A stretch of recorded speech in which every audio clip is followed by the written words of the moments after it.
Union. Shut the fuck up, sorry ass motherfucker. Stay away from me.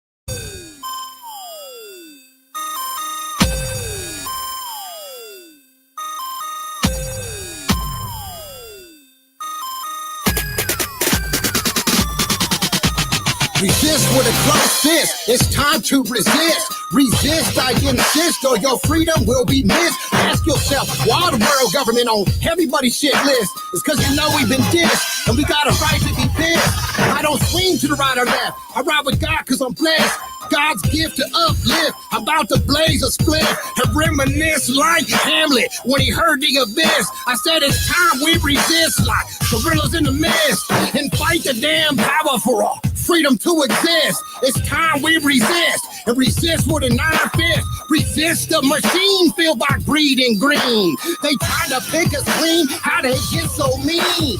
I think it's in their genes. They some strange ass beings, filthy rich elite teams, doing strange ass things. I think chicks slide a hand like them David Blaines. Murder, murder, kill, kill to all you Jeffrey Epstein. Hella mean, cause it's money they fiend. We don't wanna join your team, we want the American dream. I don't wanna join your team, we want the American dream. We don't wanna join a team, we want the American dream. Fight the power.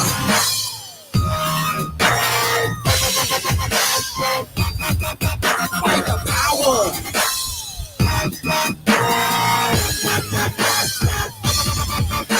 I'll ring your ear like an earring. Make your ears ring. Have you discombobulated cause you can't believe what you're hearing?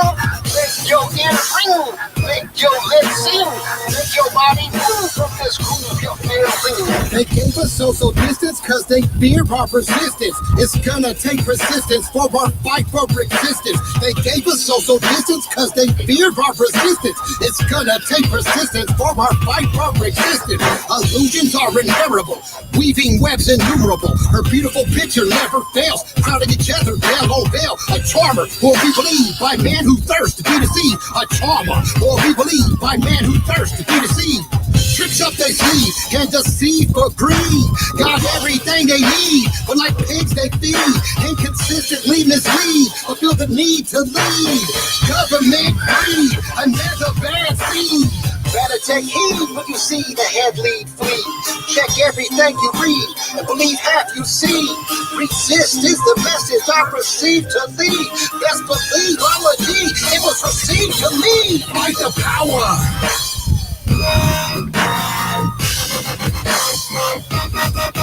Fight the power.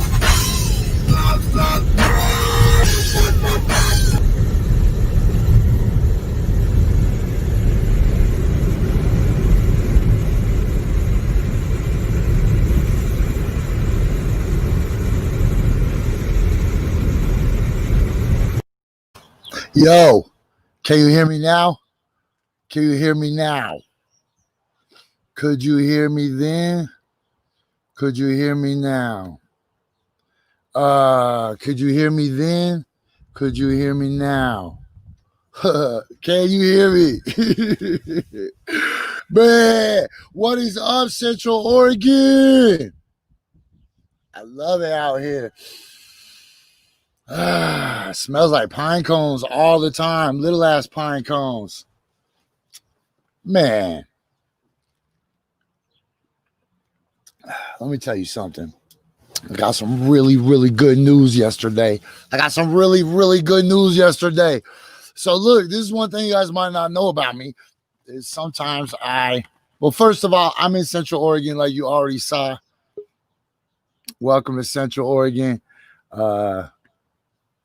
Today's show is going to be very specifically about Central Oregon people. We're going to have multiple guests from Central Oregon. They're going to tell the story about what it's like in Central Oregon, because a lot of people that don't know, they might only think that Oregon is Portland, but there's a lot of Oregon that isn't Portland. All this beautiful, beautiful, rugged, rural buttes. I think that's where that word beautiful came from, because these buttes are, man, and the people are mostly friendly. And there's all kinds of wild animals. I love it out here, man. I really, really do. And so today and tomorrow, we're going to focus on the stories of people from Bend.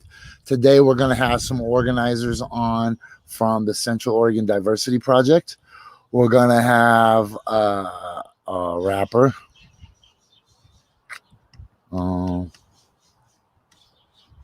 And MC Ragtop will be on here, and we're gonna have my man Tyler Martian. We're gonna have rappers and organizers.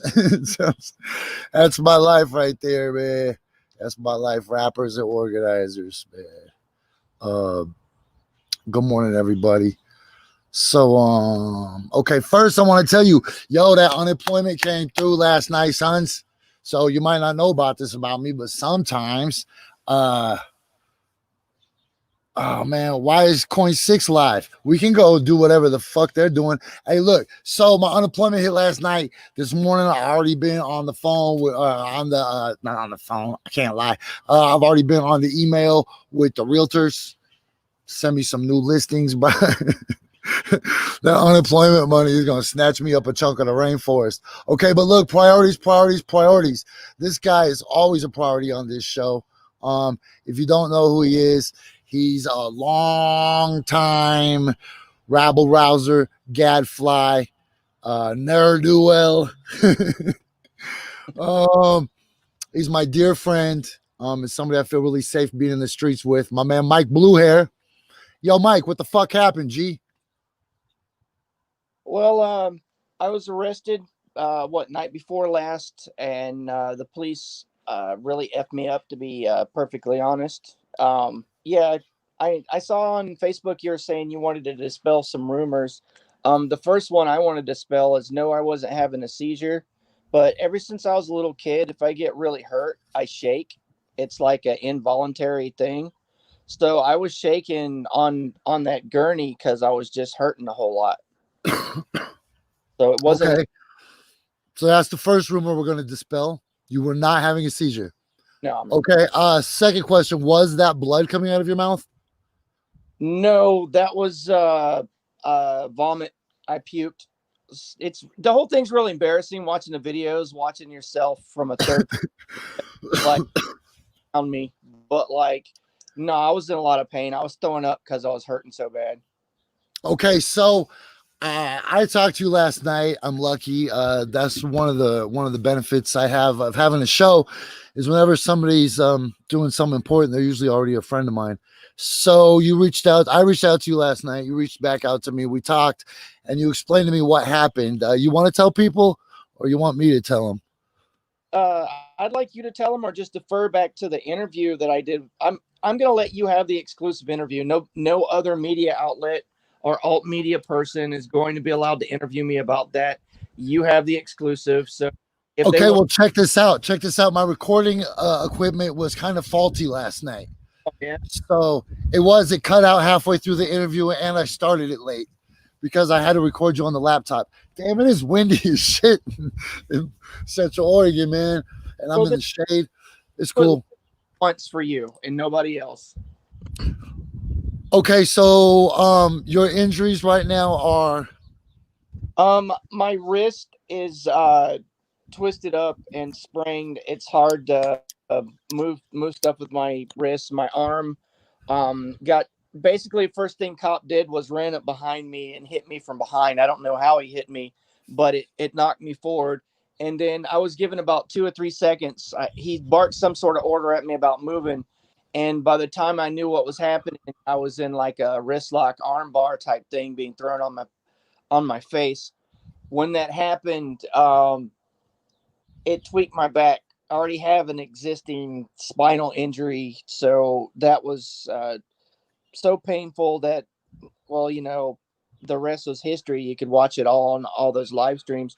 Um, Hey, honestly, is that back injury the one you got in Oakland? it's one that I got from the Re-OccuFest in 2012. Occupy Szymanski Park. Uh, cop jumped up and down on me, came down on me with his knee in my back, and messed my back up. Then in 2012, what I was doing, I was sitting on the asphalt. The police had a girl they were arresting on the This side. is you're telling us in 2012? No. I'm talking about. I'm going back to my original story of what happened to me Last night or 2 nights ago. nights ago. Yeah. So I was sitting on the asphalt, sitting down, and the cop On your just butt? on my butt. Yeah, I'm sitting there filming because I got down low because they took this girl to the ground. So I'm filming, and the cop said something about getting on the sidewalk, and all I had time to think of is for 2 seconds. That's ridiculous because there's like 10 cops and a person being arrested on the sidewalk. He's like I don't know what was going through his brain, but like I was given no time, just flipped over and just well beat on like that. Like yeah, I can't sleep right if it wasn't for massive amounts of CBD oil. Like this stuff is God's gift. What Like is it? Oh, hold on, man. Let me just isolate you. There, I should have done that. Man, Mike, why is your camera vertical? because I'm using my cell phone to do this because my release conditions from jail have me not able to stay at home. What? I can't talk about it. I'll tell you privately, but basically, I'm gonna be temporarily houseless until I figure this out, and it's because of my release conditions. Really? Yeah, my arraignment. Check this out. They set my arraignment for October 8th. Whoa. What? Yeah, my arraignment is October 8th. It's usually like 3 or 4 days after. So right now you're under conditions of your release still? Yeah. There's only one release condition, but I'll tell you privately. But I just don't want the internet and trolls to find out. So I get. Yeah, okay. Okay, yeah, I just said yesterday and I'll say it again this morning. The small amounts of power that I could gain by telling the secrets I know will never equal the amount of power I keep by keeping secrets. Right? That's why people always give me the dirt. Okay, Mike, I love you. You know that. We'll check back on you. Let's try to get you on next week. If there's anything I could do for you personally, let me know. And remember, if you do die, can I give your camera to my daughter? You sure can, but I want to give your audience and your viewers just one piece of information before I Yes, go. sir. Yes, sir. The internet talking about how the feds left. No.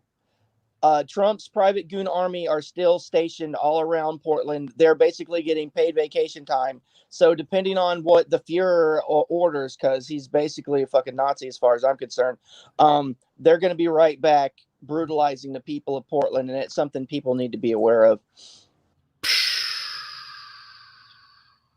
You think there's going to be an election, Mike?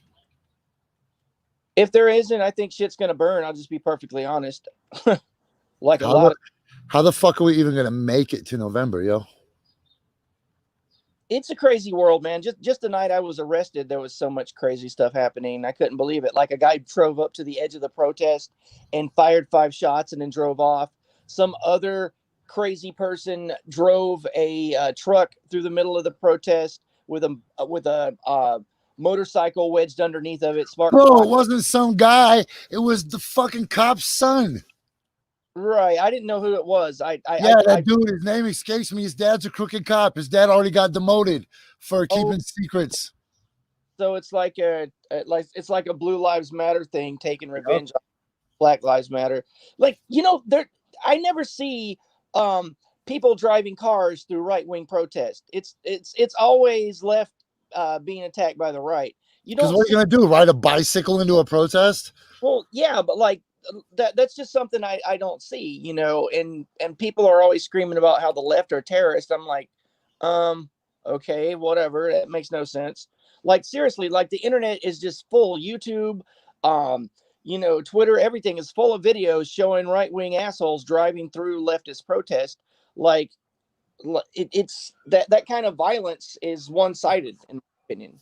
Like, Okay, hey Mike, I got to get my Portland friends the fuck off my show because it's time for my Ben friends, okay? I love you, G. Be good. Take that CBD. Hey, try to smoke some regular weed. It's way better than CBD. all right, man. All right. Hey, that was my man. I just brought him on because I know you guys really care about him. He's put in a lot for not just the city, but the world. That fool will hop a plane, a train, an automobile to go get you that story. The founder of Film the Police Portland and my dear friend Mike. Okay, now Mike is gone. Let's get some real guests on here.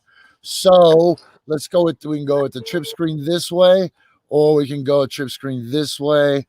Or watch this. Yeah, let's go. I like this way. Does this work for you guys? Yeah, that works. Yeah. Okay, so my next two guests are Kirsten Arias. Did I pronounce that right? Yes. And Josie Stanfield. And they are both Black women from not from Central Oregon, that live in Central Oregon. Josie is actually from Prineville, and Kirsten is from North Texas. I know about that because we spoke about it yesterday. Hey, Kirsten, you should tip your camera up a little bit so we can get all your head. We're chopping the top off your head a little bit. There you go. That looks great. And you guys can hear me fine? Yes, sounds great. Let me know if my cam or my mic acts up. Sometimes it does. So. No, you guys sound absolutely fantastic. Thank you for being here today. Thanks for having us. Man, so I first heard about you last time I was in Central Oregon. The Black Lives Matter movement for George Floyd was in full swing. And I came to Central Oregon, which I don't usually consider a super diverse place. And then I heard there was a protest in Prineville. And I couldn't believe it. I'm sure Prineville has just as many nice people as anywhere else in the country, but they probably also have just as many mean people as anybody else in the country. And I think that you have maybe been seeing some of both sides, some of the best that Prineville has to show you, some compassion, some warmth. But I'm sure you've also seen the darker side of Prineville that they have to show you. And Kirsten, you actually do not live in Prineville, but you're an active organizer along with Josie from the Central Oregon Diversity Project. Yes. And I'm super excited about that because in addition to me going to Prineville, I also went to an action in Redmond. And I'm loving all of the actions popping up. People couldn't believe that there was something going on in Prineville. I actually went and saw it for myself. And I was like, man, this place is beautiful. The courthouse is beautiful. The land around it is beautiful. The air smelled great. I'm not surprised why you live in Prineville. It's a wonderful place. What's up, Derek? I see you. Bend representing right now. My man Derek Benefiel. He's watching from Bend. We're going to try to get him on either tomorrow or maybe I'll get an interview with him tonight. Josie, could you tell me what it's like in Prineville? Like, take all the people out of it, take the cars out of it, take the buildings out of it. Just tell me about Prineville. Oh, so you're saying outside of the movement, just Prineville? Just Prineville. I love Prineville when it's just me and Prineville. There's a lot to do outdoors here. There's reservoirs. Our forests are beautiful. We have the Ochakos out here. You can go. I do a lot of rock hounding, so I love rocks. I go around digging up rocks. It's fun. You guys should try it sometime. It sounds weird, but yeah, it's beautiful out here. I love to hike. When you want to be alone, it's nice to be able to be alone. There's not a lot of traffic. The parks are quiet. And so, yeah, I think it's a good place to raise kids if you are looking for a small community that's growing and has a long way to grow. How about if you were raising a Black kid in Prineville? Would you recommend that? So, I can be honest on here, can't I? I keep forgetting that. Whew, filter off. don't raise your black children in Prineville. I was gonna say that in my last sentence, that it's a great place to raise your white children, because it is. It really is. It's quiet. You know, they have their schools and their clubs, and you know, it's a good place to raise your white children. If you raise your black children, you better raise them to fit the standard of the good black person. If they cuss, if they act out in any way, if they go against the grain, they're gonna face a lot of backlash in the community. They really are. I have faced backlash in this community since high school, because I've never been, you know, I wasn't born here. I was born in Medford, Oregon, so I'm from Southern Oregon. Okay. I was born in a sundown town, right? Medford was proven a sundown town. So I've always kind of been the one that had to go against the grain. I was raised in a white family that I call them recovering racists, because, you know, they've even learned a lot from me. So you are, I guess I should have probably asked this. Are you adopted? no. So you were raised by a white family? Yes. Okay, let's go way back to 1991. Little old Josie slid out the canal. There I was, popped up out my white mama. My dad was not in the picture. I guess you could call me the stereotype, right? My stepfather came into the picture when I was 2. So he's my father. He's a white man, but he's raised me, you know? And so I spent some time in northern Idaho. Didn't catch a break there either, of course. Northern Idaho. Wasn't allowed to go outside alone because the kids were compounds. It was scary. Hold on. There was a little bit of a crackle right there. Repeat that last sentence about northern Idaho. Oh, so yeah, I moved to northern Idaho. I didn't catch a break there either. I wasn't allowed to like go outside by myself. I was in elementary school having kids carve the N-word on my things and like rip up my things. It was bad there. So we ended up moving out of that community, and we moved back here to Oregon in 2007. And that's when I started high school here. I wish I would have caught a break here. Didn't catch one here either. I was the only black person in the high school until I want to say junior year.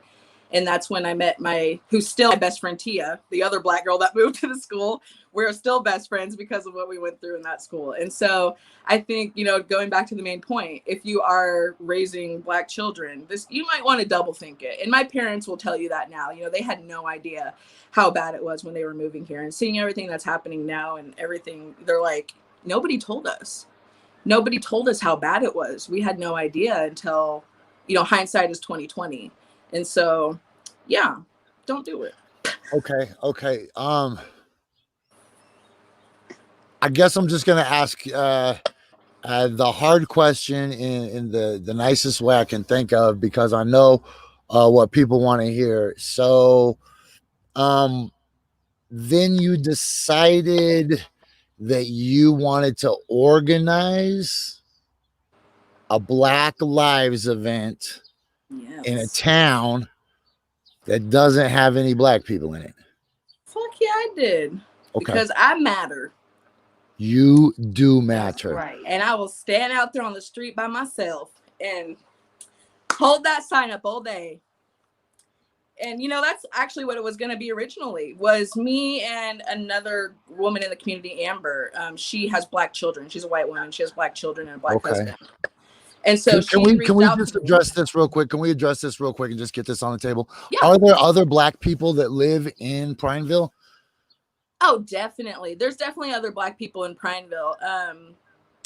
You don't see them a lot. Let's be honest. I don't see them when I go to the stores or, you know, anywhere. So I'm sure there are. They might live maybe farther out, you know, in the other rural communities. So maybe they're not in town as much. I don't know. But I know that there are like a couple other women my age. But as far as like being up to 100 other black people, I have never seen 100 black people in Prineville. So I Googled it this morning. And it said that the African American population of Prineville is 0.8%. Oh yeah, and that the number in my mind. And that the population is just under 10,000 people. So that would equal about 85 black people, I think. Yeah. This is not a math show though. So if this interview dissolves into us doing fucking math problems, I'm out. But so obviously there are other black people there. Oh yeah, definitely. But you felt You know, I think people might have split hairs because yesterday I mentioned that you were one of only 2 black women in town, and I guess maybe I should have uh clarified a little more that just active, outspoken. So okay, so you decided that you wanted to have a rally in Yes, defense of not only your life but all black lives exactly. because Black Lives Matter. Exactly. Um, but you did it in a all lives matter community. Okay, listen. Tell me, you know what? I'm gonna lean back. We don't have to have the discussion right now of what all lives matter means or do all lives really matter. Our audience is way beyond that Thank pedestrian goodness. conversation. But please, tell me. So you get this idea, you see on TV, you're like, um, I would like to represent myself as well as others. So tell Yes. me how it unfolded. And then Kirsten, I swear to God, we're not ignoring you. Um, I'm just trying to set this all up in a nice linear fashion. That's like my only job, Y'all right? are good. Go Ask ahead. Y'all questions are and keep it moving in a nice, easy to understand format. Okay. So you get this idea. Then what? So then so it happened on May 31st. Whoo, before that, Yeah, after I got before the that. idea, Yeah, and I put it, there's a long yeah, journey I'm like, there's between the so much. idea and the execution. Yeah, so So there's a just lot. in a couple minutes, maybe just Yeah, no, you know what? I'm gonna hit the main points for my you. So show is your show. So thank you. I yeah. appreciate that. So yeah, I had the idea, me and Amber, I'm just going to say I, because I'm not going to drag Amber into this story over and over. So I had the idea to do the rally in Prineville. After that, we put it out on Facebook as a Facebook event. Whew, I want to say that I was expecting some backlash. I mean, obviously, you know, I expected some backlash. Like mostly I think I was expecting like oh, we don't like BLM type thing, you know? But the Antifa. yeah, exactly. Like that kind of backlash. And we did get a lot of that backlash. You know, the Magically Antifa bus was flying through the sky coming to Prineville. You know, that was a real thing. And so, I talked to a woman. I talked to a woman that day who said, "There sure is a lot of traffic. Why couldn't George Soros just have got him a bus?" You know, I'm still waiting on my George Soros check. I I'm am still waiting on too. my. So it's gross. He owes me from Occupy. He owes me from BLM. He owes me from Standing Rock. George Soros is way in my pocket. So He owes you a lot. yeah. So after we had made this Facebook event, everything that was happening in Portland started like catching news about the rioting that was happening there, and then them fighting against the police and whatnot. So my friend Amber, who was also helping me organize this event, shared a meme on her personal Facebook that had nothing to do with our event about what to do in case you were ever caught in a riot situation. Oh no, right. she didn't. So they're with the volcano, right? Oh well. So somebody had screenshot that post from her personal page and cropped it to where it looked like it was posted inside of our event page. Right. So everybody started saying they're gonna come loot and riot Prineville. Oh, so of course, you know, that sent off this storm of people. You guys are coming here to tear us down and you're coming to burn the town down, which was ridiculous. A thought anyways. Like, I don't know who really thought that was what we were going to come to Prineville and do, you know, all 2 of us. But that was the thought that was going on. So we had people, mainly me. I have my own reasons. Let's be honest. It's because I'm the black girl that was on the face of it. I had people in my inbox, and I can, you know, give you screenshots of this stuff afterwards if people want to see. But people saying, you know, Black lives don't matter. Get out of town. We'll drag you out of town. People were saying that they were going to tar and feather me if they ever saw me. Just threatening that if they ever saw me, they were going to do something. Writing me, asking if they could burn my house down and steal all of my things while my family was there. It went on, and it was just. Ooh, it was a lot. And it's, I mean, even you yesterday. have children, right? Yes, I have 3 children. Yes. And then, I mean, just yesterday, I had somebody reply to one of my Facebook comments and say, "Hey, Josie, are you back in Prineville yet?" Because they're just waiting for me because I'm the shit stirrer now of Prineville because I organize a BLM event. I mean, oh, never mind that the event went peacefully. other than obvious yelling back and forth from both sides, right? Normal, I mean, adults should be able to handle that, at least I thought. But It wasn't even that bad. I was yeah, there. I was like, this is a lot tamer than I thought it would be. Can I just pause real quick to address, what is it, rolling coal? oh yes. Oh, it's become like normal for me. That's the sad part, because they do it at every single one of our events. They will drive by, and particularly in Prineville, it's pretty easy for them because the road that we protest on is straight. It's a highway. So they'll pull up pretty close to the protest. They'll stop and rev up their engines, and then they'll blow diesel gas or smoke or whatever. They call it rolling coal all over the people who are at the protest. Kids, adults, they don't care who it is. They do it. This can kill people. I'm pretty sure. I've heard this can kill people. It can cause serious damage to their bodies. And they really just don't care. They do it at every single one of our events. Kirsten and I were eating lunch the other day at a restaurant, and one of the people who does it at our rallies drove by us while we were eating lunch and did it to us. So, like, this is serious. They're targeting us outside of rallies and outside of our lives. They're waiting for me to come back to Prineville so they can find me. I mean, I've had to be like on the low of where I am. Nobody has any idea where I am. I could be at home. I could be at a hotel. I could be in Mexico or New York, and they would not know where I am because I can't tell anybody anymore. Like, unless I'm at a rally, and then they're like, she was at a rally. I'm like, yeah, I was. I know exactly where you are. You're in my apartment next to Montevilla Park in 1996 because I had that exact same tapestry hanging on my wall. So yeah, no, I gotta move, man. I thought I had it good. I was settled. I don't mean to make light of it because it's very, very serious. It is. There's a lot of terrible people out there, and it only takes 1%. So, okay, it only takes 1% of somebody doing something to take that seriously, right? That's yeah. And so your safety and the safety of your family is obviously super important, but you have still decided that the message is also very important to you, especially if people are trying to bully you off of your spot. That just contributes to your resiliency, because you're not gonna let them push you around or bully you, but it really does compromise your safety, and that's terrible because you've never done anything to compromise anybody else's safety, only to compromise their comfort. Right. And there's a big difference, between the white and the black experience of a revolution, is the fact that people of color have their actual safety compromised and not just their comfort, except that the some people react to their comfort as if it was their safety. So I just want to thank you,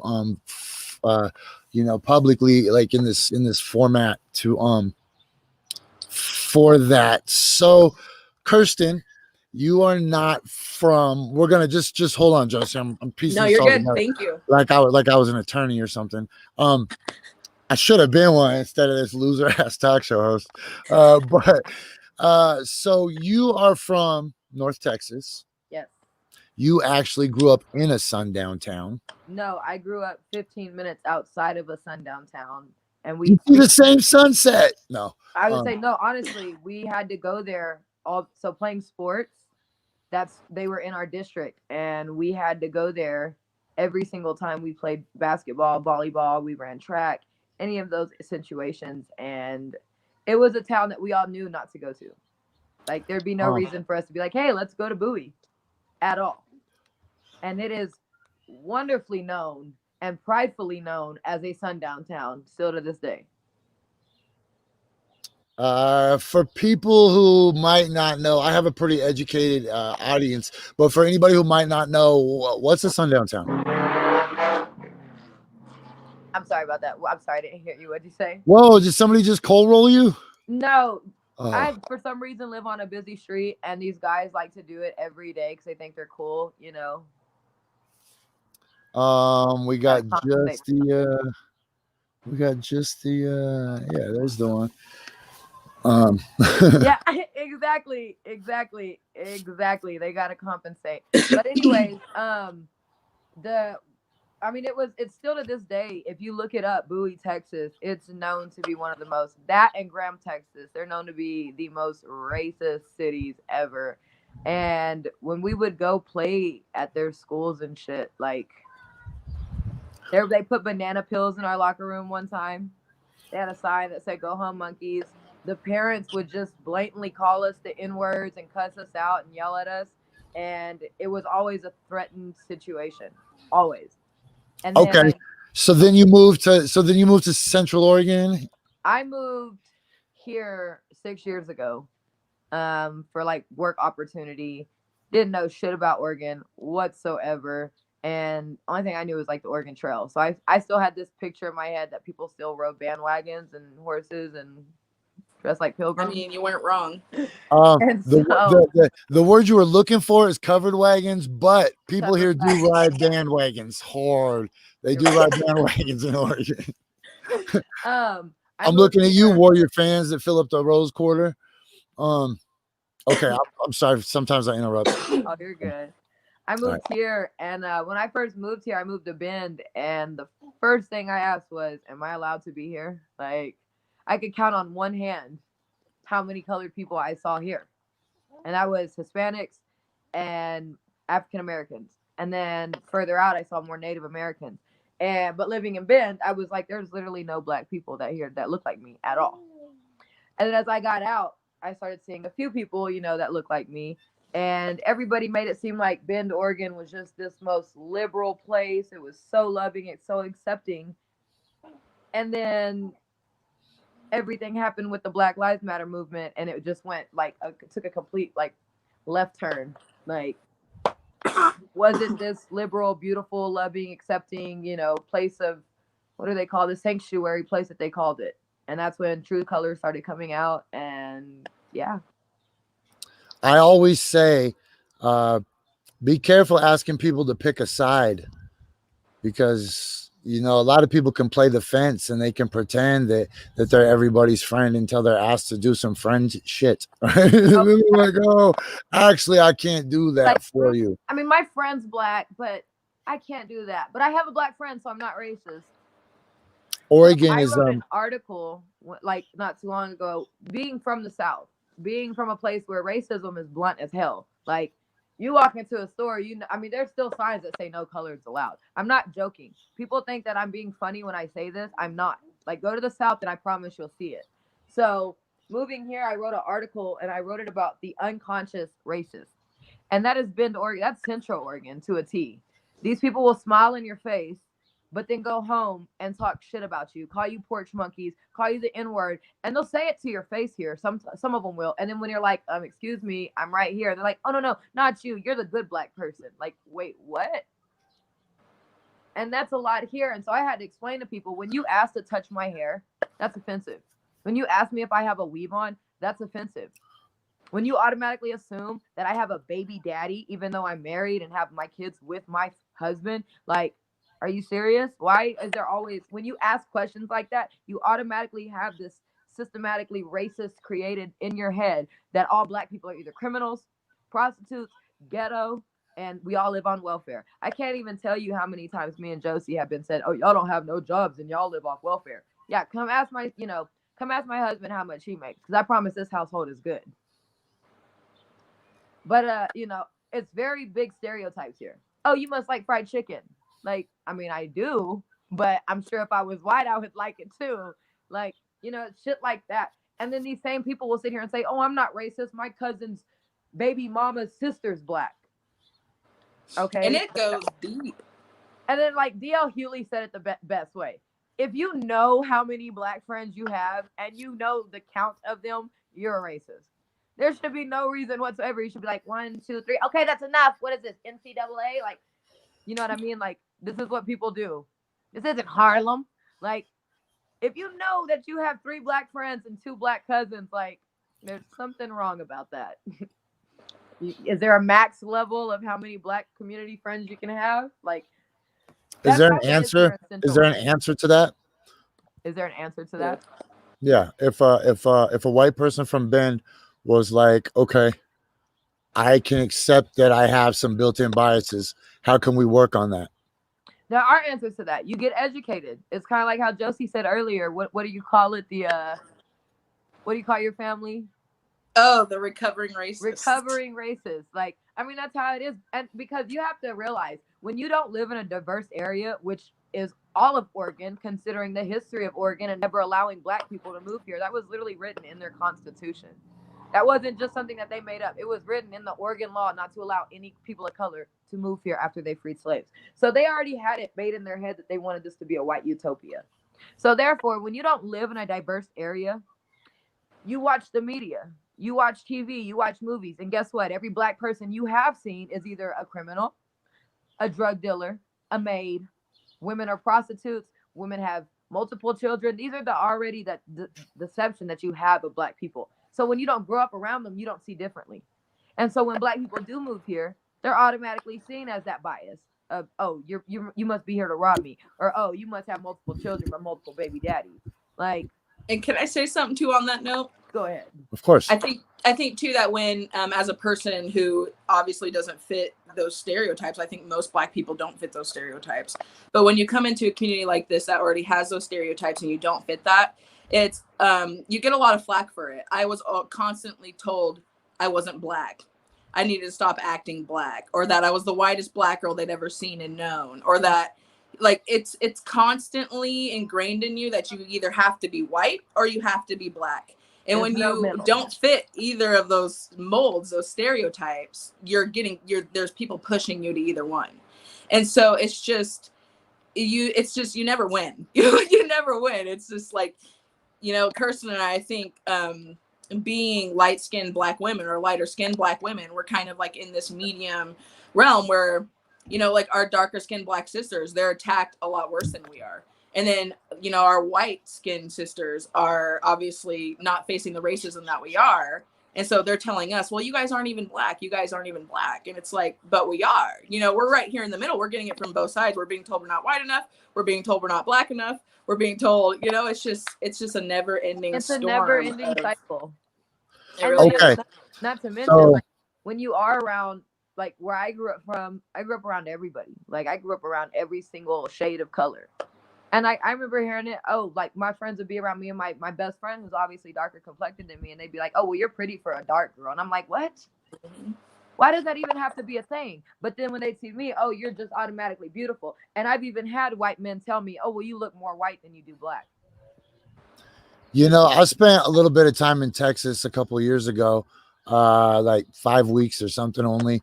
But I noticed that the prejudice, or I hate to use the word racism. I hate to throw it around, but it's different in Texas than it is in Oregon, in the sense that in Texas, you would be sitting around a diverse table of people and you might say, hey, Juan, don't order all the burritos today. Or you might be like, yo, Jim, don't steal when we leave here, right? And that's like racism. But that's like at your table, weird Southern Texas kind of open racism, right? Whereas in Portland or in Oregon or in Bend, you will never have that kind of conversation because you don't sit at mixed tables like that. Exactly. People just have their own, I don't want to say segregation, but there is like a social segregation. I can't even count how many times people have said, does Portland even have any black rappers? It's like, dude, there's a lot. What are you talking about? They got Dame. Huh? I mean, he plays for the Blazers, so I mean, Dame, yeah. Portland, you got Dame Lillard. Swiggle Mandela's fire. He's my brother-in-law. That's my brother-in-law. Swiggle got the shot on the show. Man, he's gonna love that. He's gonna love that. He's my brother-in-law. Yeah, nice. Hey, man, that dude. Go look up Swiggle. Hey, that dude's one of the few young people that I consider a role model. So shout out to the movement, man. Shout out to La Familia. By the King. Yes. He was on Rhythm and Flow, which was on Netflix, and he's from Portland, Oregon, and he kept representing Portland the whole time, and he was a black rapper. So, you can go find him on Rhythm and Flow. Hold on. Are you guys counting how many black rappers you know? Sorry.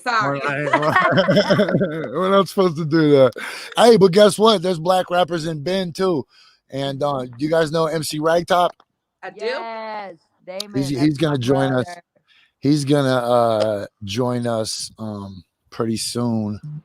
We're gonna talk with him about his experience. Hey, go handle your stuff, Josie. So I was gonna pick back up with you anyways. So now we're up to May 31st, and you have the rally in front of the courthouse, that gorgeous courthouse on that beautiful main street with that gorgeous scenery all over the horizon. And everybody's hooting and yelling and shouting and bullhorns and car horns and truck horns and exhaust and flags and signs. And what was that like for you? Because that's all you, right? Lie. That's you. That's your light bulb. That's your baby. I'm not gonna lie. I live that hell every day. So to see everybody see it firsthand and to see those people firsthand in their faces, it was like a moment of liberation. It was very liberating. It really was to see, because you always hear there's no racism here, that doesn't exist anymore, yada yada yada. And so for them to see it firsthand, and now people, I obviously have a whole community around me now, not here in Prineville obviously, but other places that are like, I never knew it was that bad. Like, thank you for showing me like it was that bad. And it's like, I can't believe you guys didn't know this. So yeah, it was really bad. To see it was pretty, like I said, it was liberating. It was a movement, right? I mean, it's a civil rights movement. It wasn't a parade or.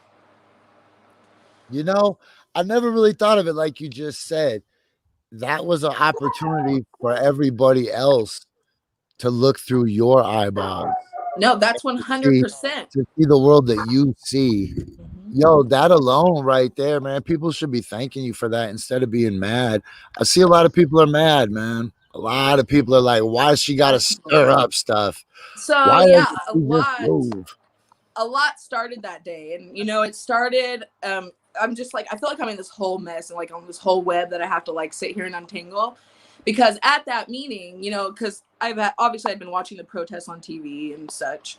So at my protest, I asked our chief of police if he would kneel with me and take a photo with me for the movement, just to show the community, like, we support Black lives, like, what's up? This is where the mess starts. He says he would not lean with me because he would lose his job by that time the next day. So whatever, it's Prineville, right? So I didn't really press it anymore. I was like, okay, like, that sucks, but I get it. I'm going to go back to my event. So I went back to my event, and that's also where I encountered somebody else I'm not going to mention. We're going to call her Jane Doe. I encountered Jane Doe there, who is also a Black woman who used to live in the community, was kind of pushed out of the community because she doesn't have the best pass, whatever. I don't judge her for it, whatever. But there's reasons why she moved out of the community.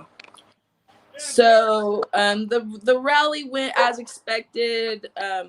A little while after that, Jane Doe contacted me again and said, because I had scheduled another rally for, I think it was June 20th. And so she contacted me again and said, hey, let's have a meeting with the police. And, so that way we can at least get prepped and they're aware of what's going to happen, whatever.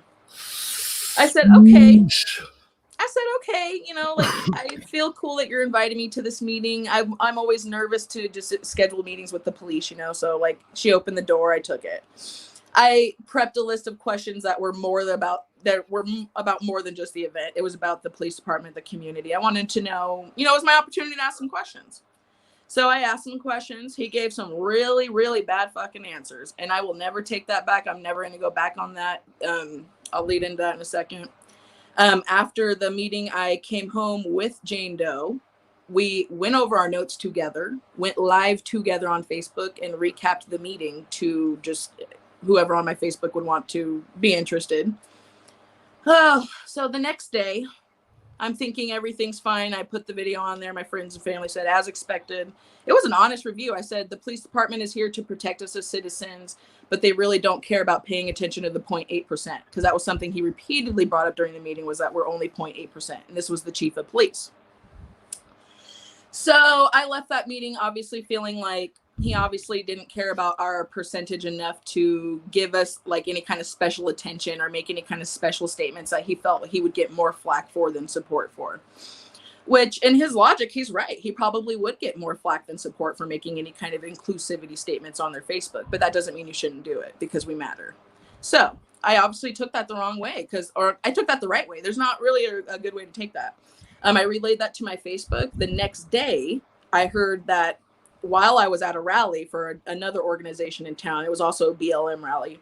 While I was at that rally, the mayor was there, and he said, I asked him some questions too. He said, I have to leave. I have a meeting with the police. And I said, is this a meeting I can be involved in? And he said, no. And I said, okay, whatever. Like, that's weird. Whatever. I'm not going to push you. I just wanted to ask.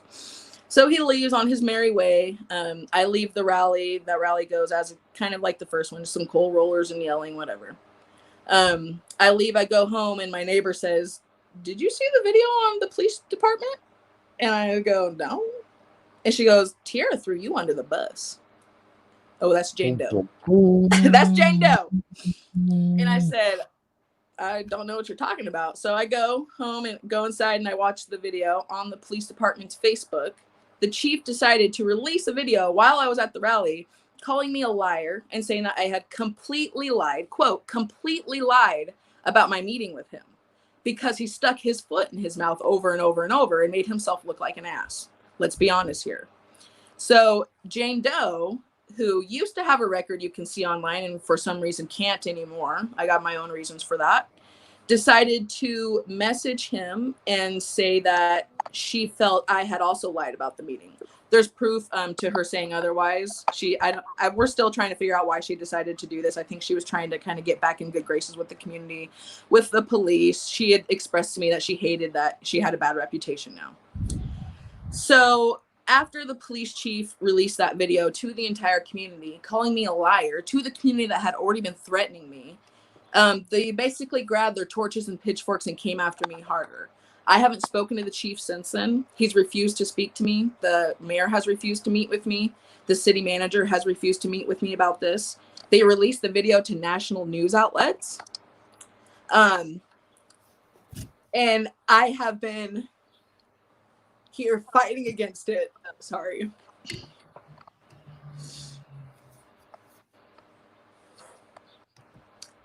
So over crying about this. And so I have been here fighting over this, kind of by myself as far as Prineville goes. There's a few other people in the community who are on my side. There's a lot of people who I think were just looking for an opportunity to be against me and took his video as an opportunity. Nobody spoke to me. I'm not a liar. I've watched my recap video 100 times. Nothing I said in that video was dishonest or a lie. And this was really about a chief trying to cover his own ass, and he threw a family of color under the bus in the process because he doesn't care. I mean, I said after the meeting, I felt like, he didn't care about Black lives. And I feel like him making that video really proved it. He didn't message me, to say, hey, I feel like that was misrepresented. Let's talk about it. I feel bad that you think this about me. Let's talk about it. He just released that video and went silent. He hasn't said anything since. He won't respond to community members. Nobody.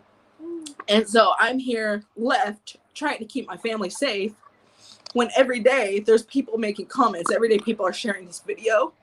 Every day there's people across the nation watching it.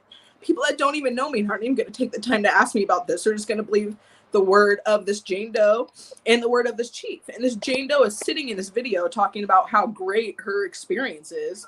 And I have screenshots of her telling me how terrible it is to live in Prineville as a Black person and how terrible the police are here. So it's just amazing to me that no matter the proof that I bring forward, it's like an uphill battle. It's like I'm trying to climb up a muddy hill.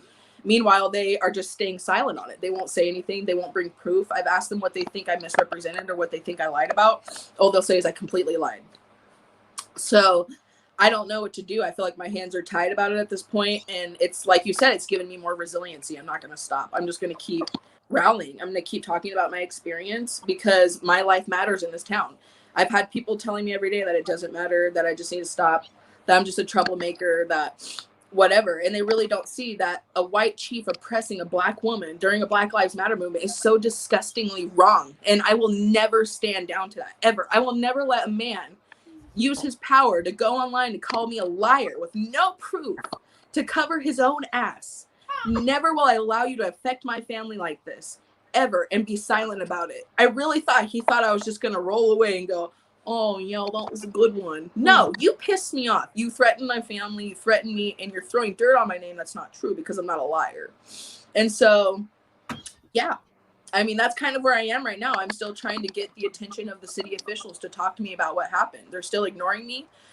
They just had a city meeting and put up letters on their city page from the community members defending the All Lives Matter stance and talking about wanting to get me out of town. Like, they're making it very clear that they are not caring about anything that's happening to me and my family. So I think it's disgusting that the chief hasn't just said, I shouldn't have done that. I'm going to take the video down and apologize. But, until somebody holds him accountable other than a small group of voices, then I don't really think I'm going to be able to get anywhere with him. Wouldn't it be easier just to move your battle somewhere? Wouldn't it be easier for you to just move your battle to a friendlier court? You're saying as far as a legal battle? No, I'm saying as far as your heart that you're wearing on your sleeve that you put on Main Street in Prineville, isn't there other main streets that would be easier for you? Why Prineville? Well, and that's the thing. I protest in Sisters. I protest in Redmond. I protest in Bend. I protest in Portland. We're about to go protest in Springfield. I protest everywhere. I protest in Prineville because this is my home. This is where I planned on raising my kids, and it's like, I feel like I could. It would be so easy to be like, screw it. I don't want to do it. But it's like, that's not why I started this. And if I let the few people, or even just the chief of police, push me down that ladder and push me down, then what is the point of this movement? I mean, the point of this movement is to fight against what's happening here in Prineville. So like I said, it would be easy to go to communities that are more progressive and more accepting, but Prineville is where the fight is needed. And so I'm not going to stop until it changes here, until the police chief can say Black Lives Matter without losing his badge. I'm not going to stop. Okay. So then tell me about the Central Oregon Diversity Project. I'll let Kirsten take that one for a minute. I need to go smoke. Yes, please. You can smoke right here, but we'll put Kirsten on the can. So Kirsten, please tell me about the Central Oregon. Dogs are always welcome to howl on this show. Always. Tell me about the Central Oregon Diversity Project, please. So the Central Oregon Diversity Project is a amazing and I love it so much. It's a group where it allows diversity. It allows platforms for BIPOC people to speak up, to have a voice. We also have a bunch of allyship that we have from a lot of white people. They're like, tell us what we need to learn. Tell us what we need to do, this and that, which I think is really great. There of course can get some arguments on there with people who really don't understand like what we're saying, what we're doing. But we're also an organization that gives back to our community. We take care of the people of low-income families that are usually forgotten about. We take care of minorities. We take care of people of color of all sorts, of any BIPOC.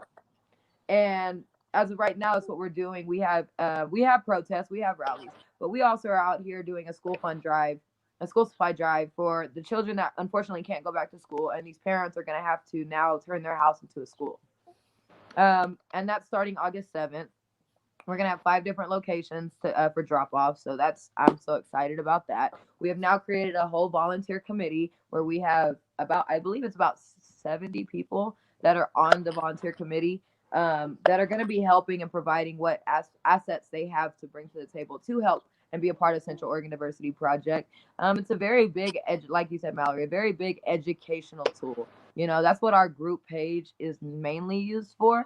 It's for people to learn about systemic racism. It's for people to learn about the lives that have been taken by, police brutality. It's to learn about what ways we can, as Black people and as people of color, to do what we can do. For so long, we've been told that, we just have to be silent, be good little Black boys and girls. And that's not going to be us anymore. No more.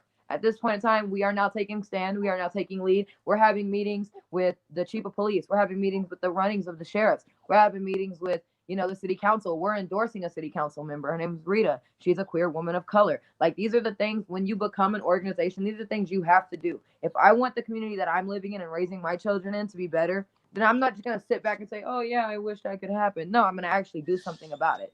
And where I'm at now in life, and even with Central Oregon Diversity Project, sorry, my dog messed up my phone.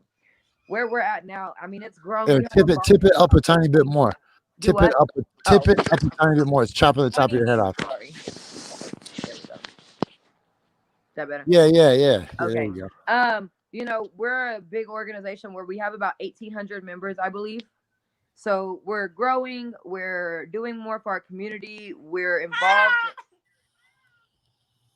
We're involved in open dialogue. When people don't like some of the things we say, cool. Let's talk about it. So I can tell you why you should like it. Because at the end of the day, I'm going to continue saying what I want to say, and I'm not going to be silenced. And so, yeah, Central Oregon Diversity Project it's everything to us. It's 2 Black women that are leading, and it's everything you could want. Okay, we got about 5 more minutes, guys.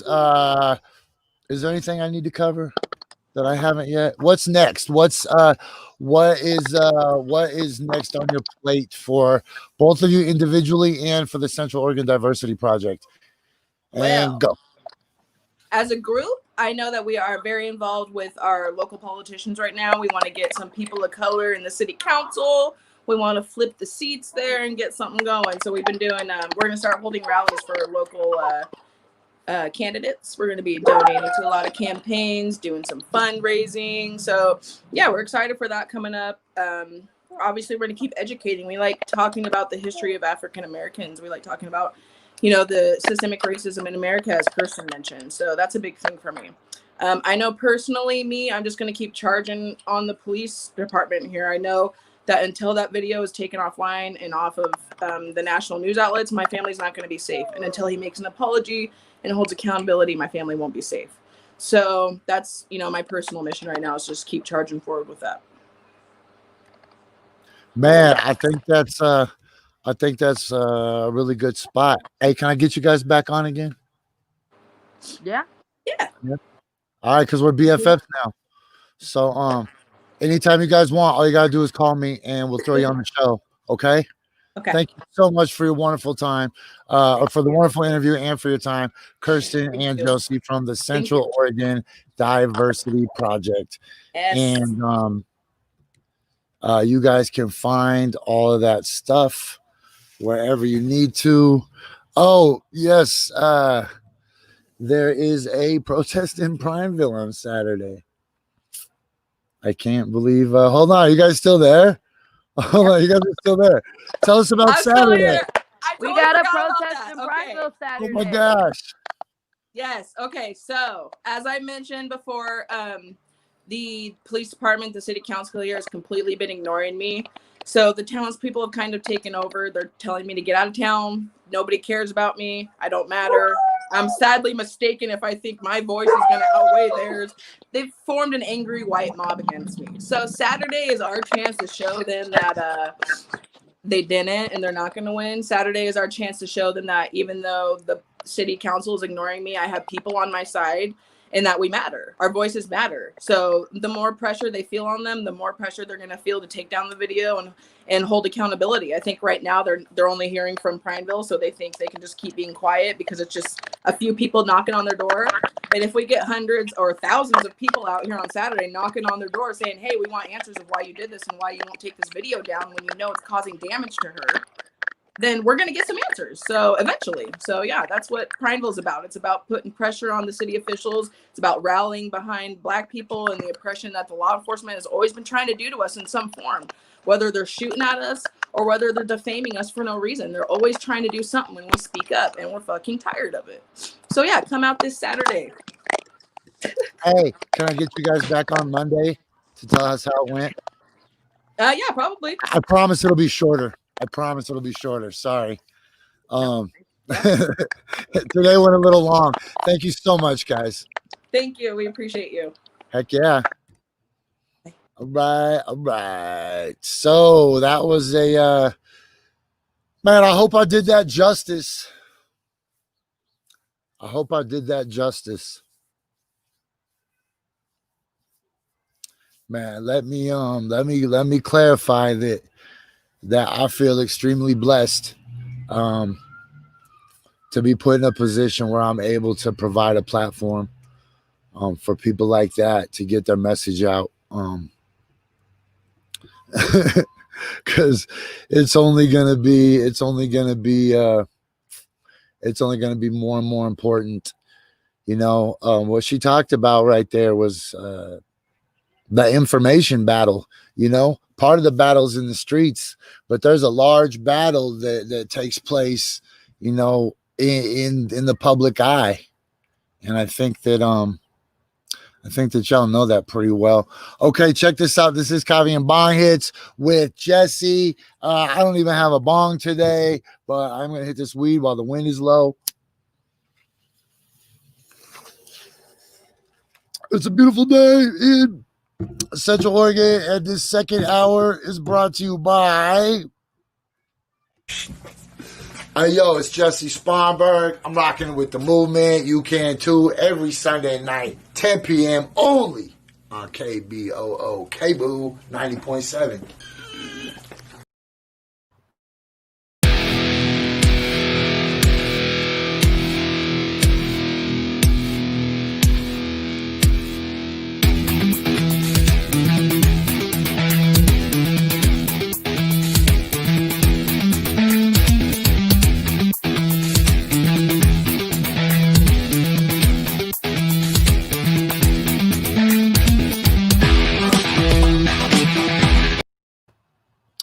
And by Giant Anteater. Hey kids, do you have a pest problem? Do you need to remediate ants, termites, centipedes, potato bugs, spiders? Get yourself a Giant Anteater. Giant Anteaters brought to you by Jesus.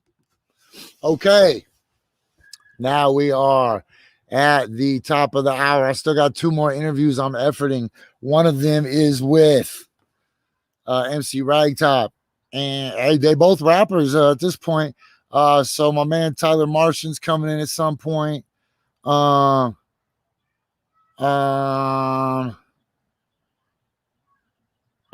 Shit. Okay. Hey, MC Ragtop should be coming on pretty soon. Hey, real quick, we're going to take this moment to figure out what's going on with the news, though. So we're going to switch this over. Watch this. We're going to switch over for a moment from the Coffee and Bong Hits logo up in the corner to Fuck 12 News while we get real official about shit. Okay, let me share the screen real quick so the tweets pop up. Chrome tab, bloom, blam. And we should get a nice... boosh. Why isn't my screen getting bigger?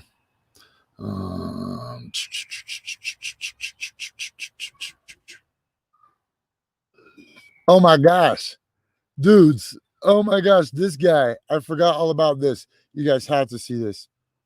This dude last night. Watch. Hold on. How does Taylor Swift do that? Send me the post the lyrics. They by Wham? I'm never gonna dance again.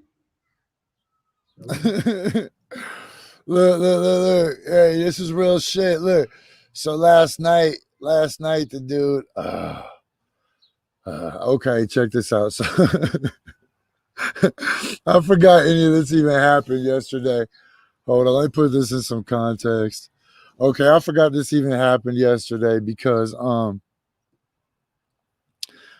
man. Brought to you by Baby Jesus. Baby Jesus, the maker of salvation and other fine products. Okay, look. So last night I was falling asleep watching the battle behind Mall 205 over at the that's weird. There's no audio off that. Okay. Let me do this one more time. Make sure I got audio going on. Share audio, Chrome tab, boosh, and then boosh, and then boosh, and then yeah, okay. So last night I was falling asleep while homie was yeah, look.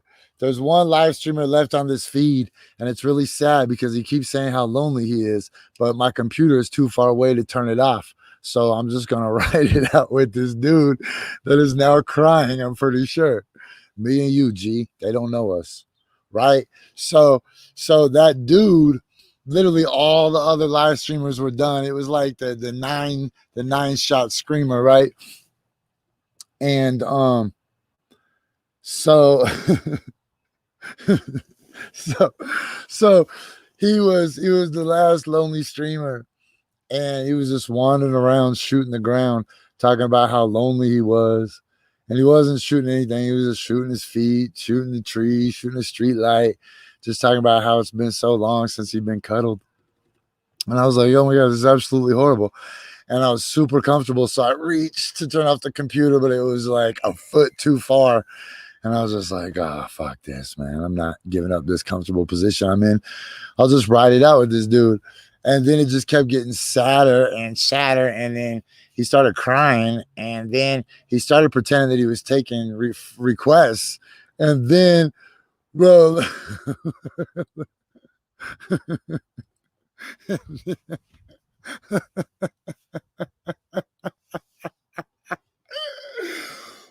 I forgot all about this. Then he started singing the Aladdin song. Oh my God. And I said, a crippled man would will his legs to work to shut this off. Oh man, that was so funny last night. Oh man, I wanted to turn it off. Yo, shout out to the dude. Shout out to the dude, but I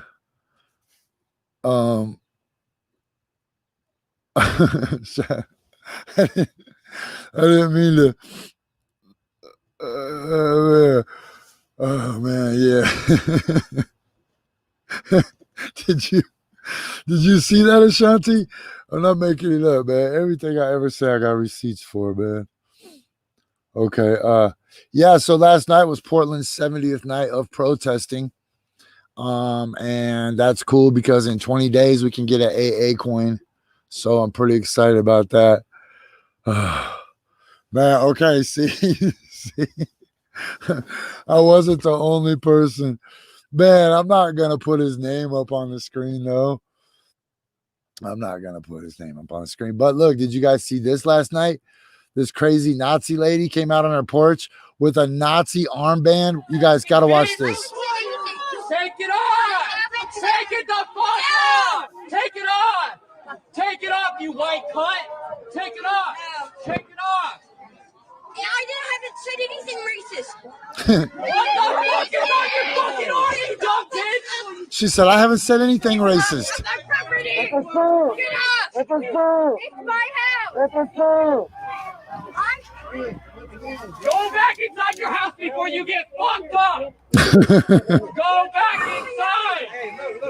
I didn't think. Hey man, I'm not gonna play all of that because that's not the energy I like on my show. But you guys can find that. So yeah, that's not hard to find. It's sad to watch though. That lady literally has a swastika armband. This is a good tweet. I think the lesson that should be learned from Jurassic Park is that if the raptors are COVID-19, what we should be doing is looking for a virus that's even more deadly to wipe it out, just like the T-Rex. Oh, wow. That's a deep one. I'm not going to read it, but y'all saw it. Hey, man, the PDX hydration station and the Umbrella Cross Steaks page, man,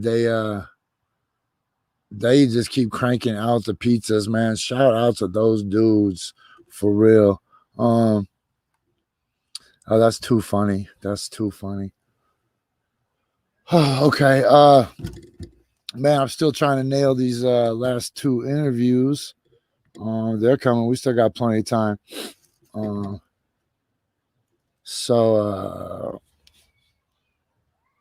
Let me just type boom. There. What? Becky Bronstein had lunch with Fabio. Man, do you guys know how much I love Becky Bronstein? That person is so fun. Yes, Ashanti, I did hear about the Attorney General in New York that's trying to completely disband the NRA. I did. But I can't report on it until it shows up on my Twitter. 71 days later, and 80% of the time people think I'm a she. That's not what I thought. That's not where I thought that tweet was going. All right, here's one from the freaking jack-o'-lantern himself. Just like radical left New York is trying to destroy the NRA, if Biden becomes president, your great Second Amendment doesn't have a chance. Your guns will be taken away immediately and without notice. No police, no guns. Whoa, bro, that is a desperate ass tweet from a desperate ass dude, man. It's so crazy that Donald Trump doesn't drink, because every time he tweets, it looks like a drunk person is tweeting, but he doesn't drink. So that's just really the way his brain works, man.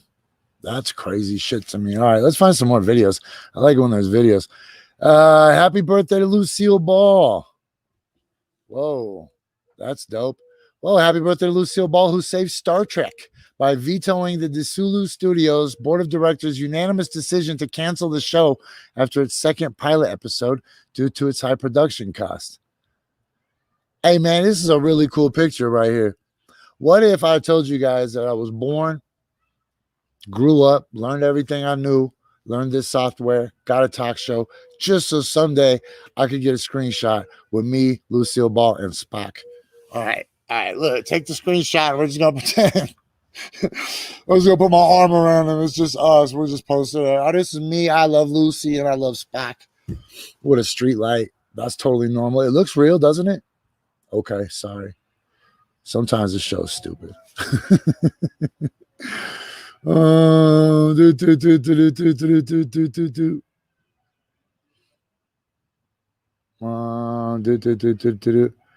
my God, Matt Gaetz is the dumbest. I don't know who's dumber. Hey, look, my man Cam just said, please stop. Nobody even knows what Cam's talking about. Just take his advice. Please stop. What's up, Cameron? Shout out to Arizona. It was like 117 yesterday in Scottsdale. I seen that's where my dude was. Let me see what other time. A completely deranged Trump claims Joe Biden will hurt God if elected. Oh, we got to see this. God, no religion, no anything. Hurt the Bible, hurt God.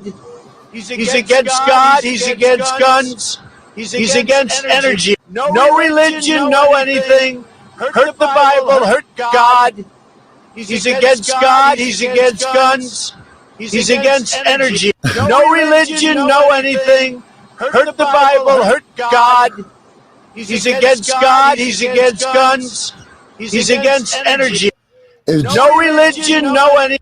Yo, if Joe Biden can hurt God, I'm voting for Joe Biden. Not because I want God hurt.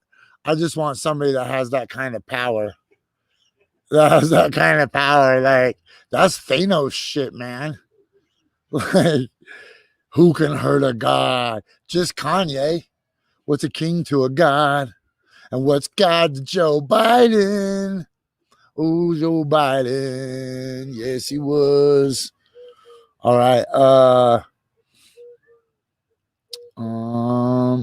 Oh my gosh, Alyssa Milano says, for those that asked me to post my COVID experience on Twitter, here's a thread.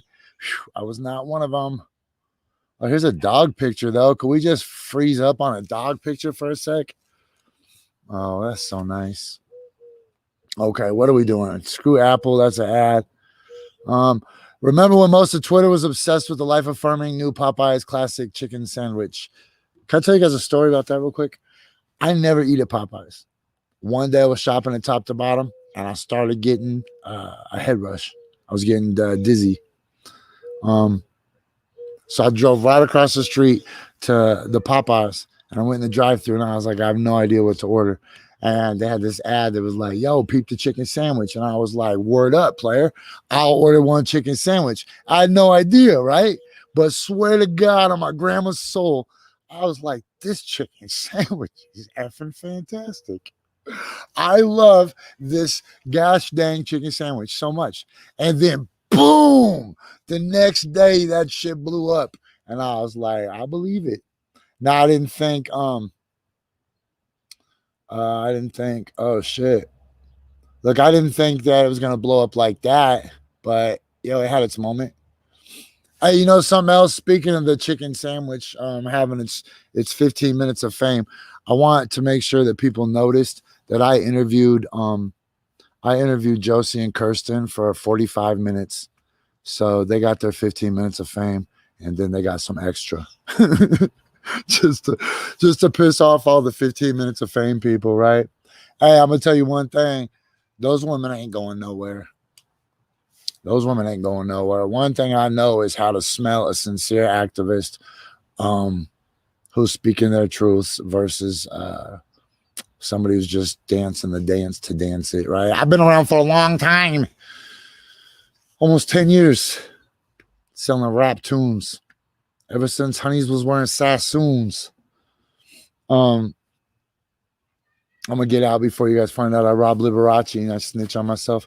We spoke with another Portlander who had been snatched by feds in an unmarked van. His experience and others further illuminates the unorganized, heavy-handed, and possibly unconstitutional tactics employed by federal police in recent weeks. If you didn't know that, man, yet, it's crazy out here. Why do you think I'm spending so much time in these man, Boss, you just missed the Nazi lady. We didn't even really talk about it. We just showed about 15 seconds of it. Long enough to hear somebody call her the C word, though, which was my favorite part. It's not usually, I don't usually use that word. So when I hear it, it still makes me kind of blush a little bit. Good morning, though, Bosch. How are you feeling today? Hey, for those who don't know, my man Bosch and his wife got in a really serious car wreck. And I'm sorry I do not check on those guys enough. I don't check on anybody enough. I don't even remember to eat. I'm sorry, Bosch, you're a dear friend, though, and I hope you're feeling better. Anyways, man, the battle is not today. The battle is not tomorrow. Guarantee there's a battle. Ooh, it starts in November. Guarantee that battle starts before November. Guarantee there's an October surprise coming. Guarantee that shit. Guarantee that right now is the good old days, yo. Right now, while you still have the internet. Pretty soon we're gonna have to do coffee and bong hits with smoke signals and crop circles. Just gonna have to carve my shit in a rock and hope that people walk by and hear my tale someday. Because it's coming, yo. The aliens ain't even here yet. You think all this is gonna happen without the aliens? We got the pandemic, the murder hornets. Yo, Bosch. Look, this is where people come to exchange messages with each other. The streets is talking. Okay. Hey, well, I'm laughing like a dumbass while this tweet in front of me is super sobering. How is this a thing? How? I wish I knew what to do. This is like the one thing that motivates me to act like one of those drunk dudes that walks up to the protest, like, hey, what the fuck's wrong with you? And then they just get shot, beat up because they're grandstanding. This is like the one thing that makes me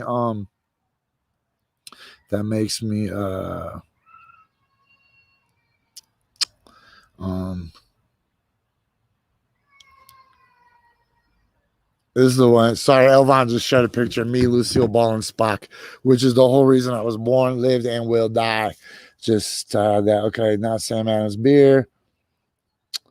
Well, hey, I will always stop so that you guys get this name familiarity. Alex de Blasi. Thank you, Alex de Blasi, for Congress. Oh my gosh. Oh my gosh. They try to blind a woman at her home with their lasers and attack her. That's the lady right there. Look. The lady has a.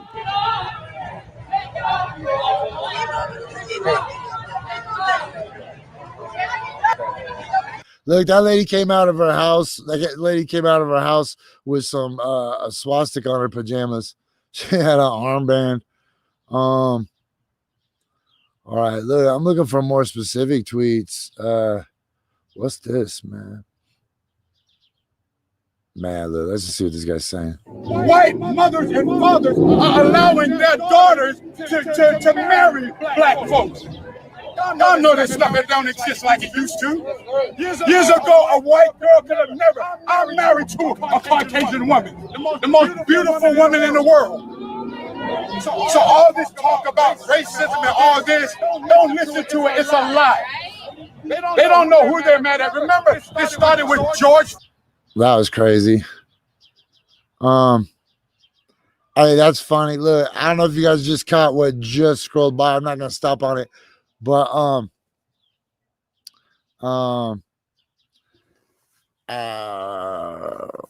there you go, Bosch, man.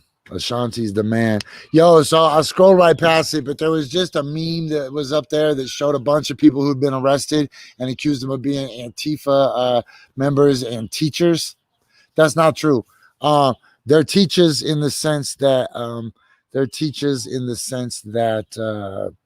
like KRS-One's the teacher, but yo, Bosch, I'm feeling you on that. Twitter is filled with we should watch what language we use against Nazis. Yo, some of that language made me freaking blush. But then again, I was super stoned last night when I watched it, and that shit made me giggle. Like, really, an old woman. Here's the thing, man. A lot of those Antifa people aren't very big. So I felt like the people that were on the porch versus that lady was like a fair fight. Even though there was two of them, that lady looked mean as shit, and it was on her home court. So I don't know.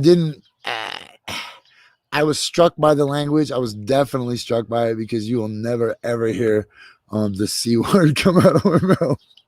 It's just such a weird, tacky word with such ugly phonetics, right? So that's pretty much the reason. If it was aesthetically and phonetically attractive, I would probably use it. Or if it rhymed with more good shit, but it doesn't. So whatever. Anyways, the point is, I don't remember the point. Oh, the point is, don't wear swastika pajamas. If you do, stay in your house because you might get some army ants knocking on your door, man. A judge tells Devin Nunes he cannot sue Twitter over fake cows tweets. Well, I could have probably saved everybody some time and told them that you can't sue a cow, but that's fine. Shit, trust me, if cows could take legal action, there'd be some rich ass cows suing the dairy industrial complex and the carne asada industrial complex. Okay, let's see. What do we got out here? My man Joe Rowe. Safe housing, healthy food, free education, healthcare, and a basic income. For those harms that would still occur in such a world, abolition asks, addressing them that do not include the further violence of punishment, but prioritize the needs of the victimized to be made whole. I just got to be like, I don't know what that means. Hey, y'all want to see a Timbers goal? Then go watch a soccer show.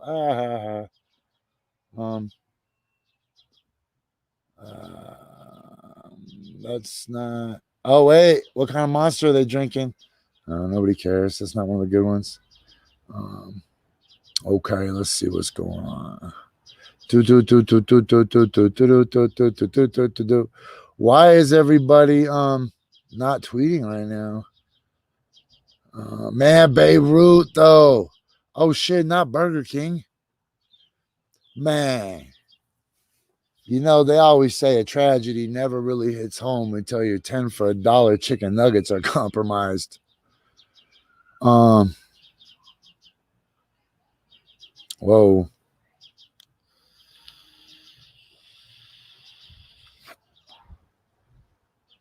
Here we go. Here's some riot porn.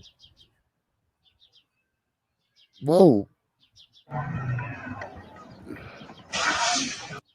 Yo. I'm gonna start that from the beginning again. I'm not sure what the fuck I just saw. I'm gonna let this video talk for itself. It's already been seen 243,000 times, so I don't think we're dry snitching.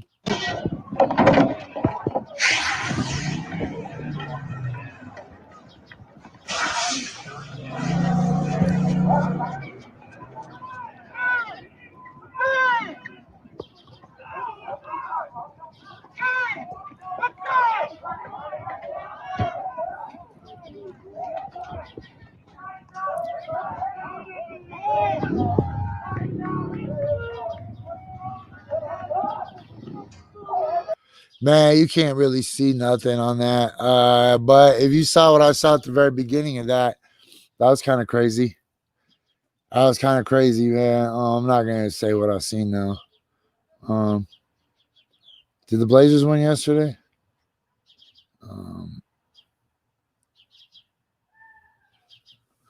A police officer has confirmed that Sergio almost tear gas was used last night. And yesterday, the Willamette Week reported how East Portland is an area densely populated and primarily made up of immigrants, refugees, and BIPOC, has double the rates of COVID than west of 82nd. But yet Ted Wheeler had no problem deploying tear gas in the fine city of Portland. Oh, look at this. Breaking news from 19 hours ago. Seattle. That's what CNN does. CNN, breaking news. Christopher Columbus just discovered America today.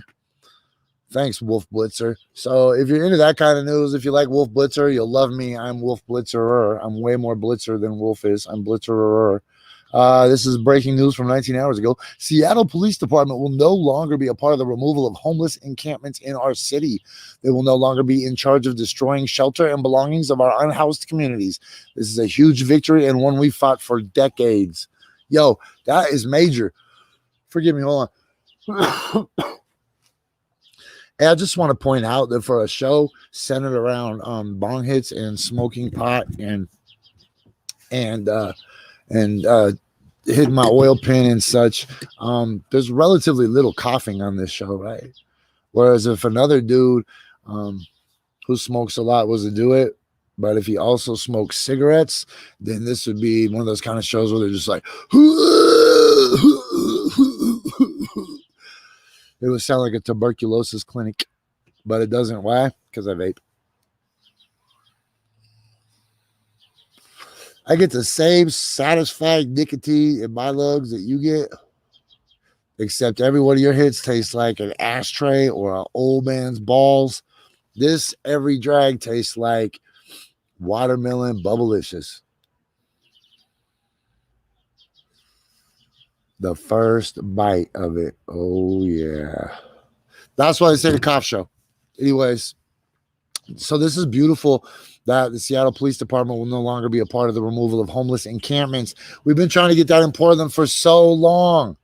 You know, these people, their only crime really is trying not to die. The police aren't out there catching the bad guys. The police aren't out there catching the robbery suspects or the burglary suspects. They're going up in these encampments and they're running people for warrants and they're seeing if they have failure to appear charges. And the reason they usually have failure to appear charges is it's such an impossible task for somebody who lives in a freaking tent under a bridge. It's such an impossible task for that person to go to court. You know what I'm saying? What, are you going to leave all your stuff? You're going to bring it with you? No, man. It's just impossible, man. I don't want to watch that. That's 2 minutes long. I don't want to watch that. Man, where's the tweets from Greg McKelvey, man? Those are the killer ones. Here, let's go back to the top, man. I feel like we're missing something. The president has to have done something incredibly stupid in the last 10 minutes, right? Home. Blick. Click that home, boom. Click it one more time because sometimes Twitter doesn't refresh you like you want. Let's do it. Oh, Anita Kissay, man. Do you know how much I miss her, Anita Kissay? Yo, she's the one that really started putting me on the news a lot back in 2011. she she gave me the news bug. I don't know if y'all ever caught the news bug, but it's kind of fun to be on the news a lot. Like a lot. Like if you can get on the news 2 times in 1 week for 2 different shits, that's pretty dope. You get addicted to it. You're like, I like to do shit, but it's like if I'm gonna do shit anyways, let's manipulate the media at the same time, right? So our message is portrayed more effectively. So let's take full advantage of the opportunities that we're given. And Anita Kisse gave me a lot of opportunities because I'll tell you why. I'll tell you exactly why I got so many opportunities. Because I don't scream F the news, right? You know you're gonna get a good quote from me, and sorry that you guys caught me scratching that dry skin or whatever the heck that was. I'm gonna give you a good quote. I'm not gonna make you look bad, and you're not gonna have to edit out the F word 9 out of 10 times. Okay, I don't know what this is, but what's this?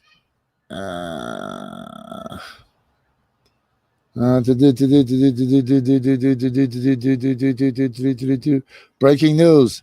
That lady is holding an invisible vase. Unidentified federal squares. Lafayette Square, Portland, or unidentified federal officers. Boom. Look, they're just wiling out everywhere. I'm not putting no volume on this. I'm just going to talk over it. But look, man, this is bad news.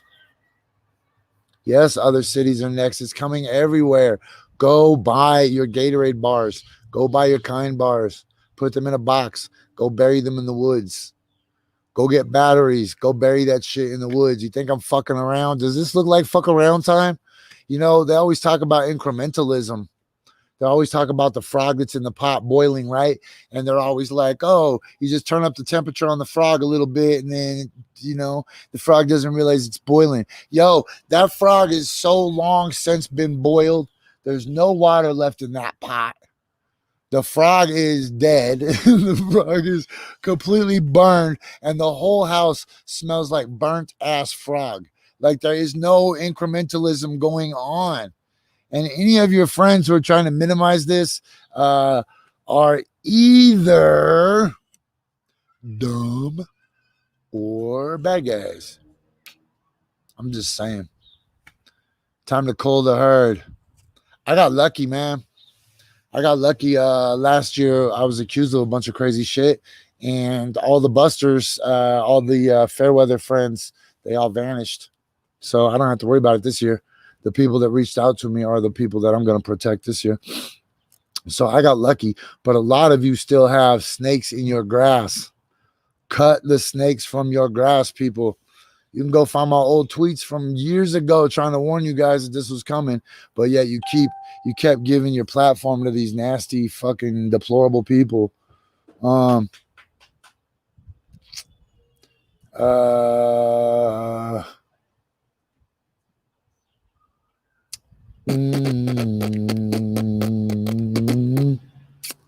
You could read that one. I'm not going to read that one just because it's not like a great one.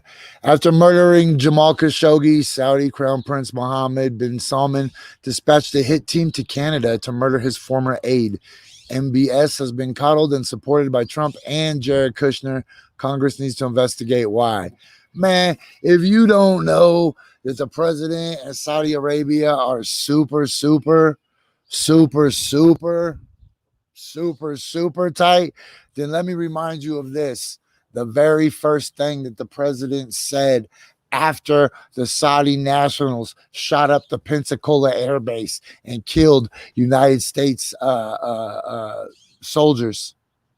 The very first thing the president said was, I've spoken with the king of Saudi Arabia, and he assures you he had nothing to do with this.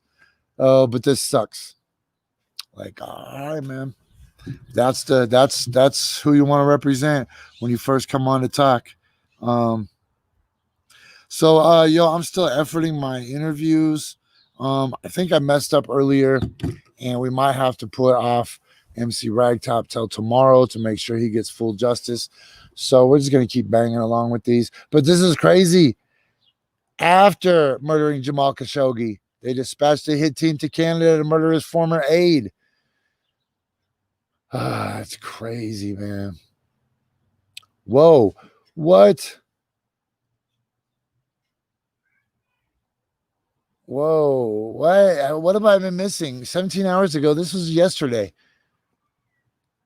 Twitter temporarily blocks Trump's campaign from tweeting for the first time ever, signaling it will no longer permit Team Trump to post COVID-19 misinformation. Company demands removal of offending tweet. That's from the Washington Post. U.S. Senate bans TikTok app on government devices. Man, you know what's crazy is TikTok is so hard that I don't think that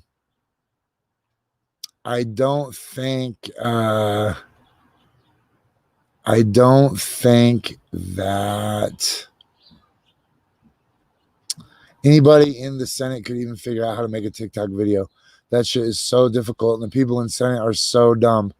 There's still kind of people that sign their name at the end of tweets. Hey, here's some I want to ask you guys. Am I the only one that is it because it's summertime, or wouldn't people normally be getting sick from other shit right now? Like, I understand there's the coronavirus, and I understand that people either do or don't have the coronavirus, but how is it that nobody else is getting sick, right? Are people still buying NyQuil? Do people still, it seems like normally my timeline is just full of people that have random flus and random colds and random stuffy noses and shit like that. I don't understand. The Pope appoints 6 women to top roles on Vatican Council in progressive step. Okay, that is progressive in title. The Pope appoints 6 women to top roles on Vatican Council in progressive ellipse. Former Labor Minister Ruth Kelly is among the women who will oversee Vatican finances and address its cash flow problems. Yes, that's the problem that everybody wants addressed. Right? Please tell us about your cash flow problems, Pope. Bro, just sell like one of the gold crowns you got. Oh, memo to Donald Trump. Here's Richard Nixon's resignation letter, just in case you're looking for the right words. Yo, when is the day? It's like a race. Who is going to resign first? Is it? Oh, no way. Well, your sinuses are haywire, but you live in Portland, Oregon. So, oh man, look, I'm accidentally running a Peyton Manning commercial. Hold on. Nationwide is on your side. Big ass Peyton Manning head. You ever notice that every year that Peyton Manning was alive, his head got bigger and bigger and bigger? Like every year he was a better idea. It looked like a more giant light bulb. If they don't extend the CARES benefit, nobody can live on $205 a week. It's sure as hell better than $0 a week. I'll give them that. But I just don't see how anyone can survive. As the Oregon Unemployment Department continues to be overwhelmed with benefit claims and the federal government stalls on renewing relief funds, Portlanders who lost work in March are still struggling to get by and full of questions about their futures. Man, here's the crazy thing is I just got my approval letter. Finally. I didn't expect I was going to get anything. I have so little faith in the government. But it was weird because that unemployment application was the first time I think I've ever filled out an application that was completely honest. Right? I didn't have to fudge either like a fake landlord or a fake employer or a fake college credits. I was just like, nah, bro. I really worked at the abalone farm, and I really worked at the 7-Eleven, and I really worked on the roof at the country club.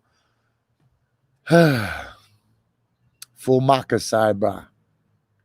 That job sucked. I still haven't gotten any money. But I'm not reliant on that money. That's just like, I mean, be like the bird, right? Be like the bird. This unemployment money was just like a pirate ship full of treasure that was just circling the ocean without a captain, just waiting for the eddy to bring it back into my cove. So, man, it comes at a nice time, man, because they're going to lift the restrictions. Hey, don't get too used to me, Portland. Travel restrictions are dropping soon, and one of these days I'll be able to figure out how to get tested to see if I got the antibodies. And then when I got the antibodies, the mission to see every T-Rex in the United States is back on. Plus, if everybody's scared to fly, I'll be riding first class, dude. With all the drunk rich people, just listening to them talk so I could pretend I'm them. Oh, yes. Hearing where Portland journalists claim police targeted them for assaults, judge now says he won't have the ACLU designate journalists via blue vests, but he said he might encourage journalists to stand to the side and not intermingle. MC Ragtop is on the phone, but I can't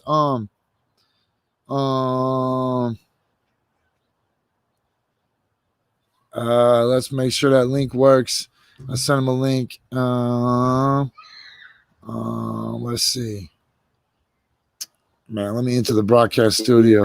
Yeah. Well, let me get out.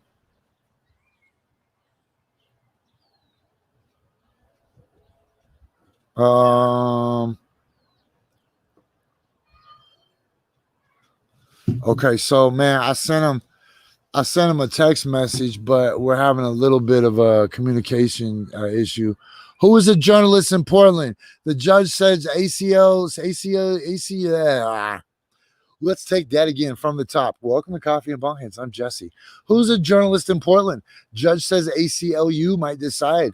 American Civil Liberties Union might soon be the arbiter of who is and isn't a journalist at Portland protests, with a federal judge floating the. That is crazy. I'm going to read that. You know what? I think I could read that to you guys right now. Let's do that. In a move that would define government recognition of who a journalist is, a federal judge floated the idea of requiring reporters at Portland protests to be vetted by the American Civil Liberties Union and identified by the organization's blue vests in order to avoid assault or arrest by federal agents. U.S. District Judge Michael Simon said in a hearing Friday that the move might be a solution to claims from the Department of Homeland Security that U.S. Marshals that his restraining order is unworkable because, according to the agencies, some protesters are falsely identifying themselves as press. Last week, Judge Simon ordered federal judge squaring off nightly with protesters around the Mark Hatfield courthouse to let people identified as journalists and legal observers do their jobs without suggesting them to use of force, dispersal orders, or arrests. But federal agencies claim the order is unworkable, in part because they say protesters are falsely adopting the insignia of the press.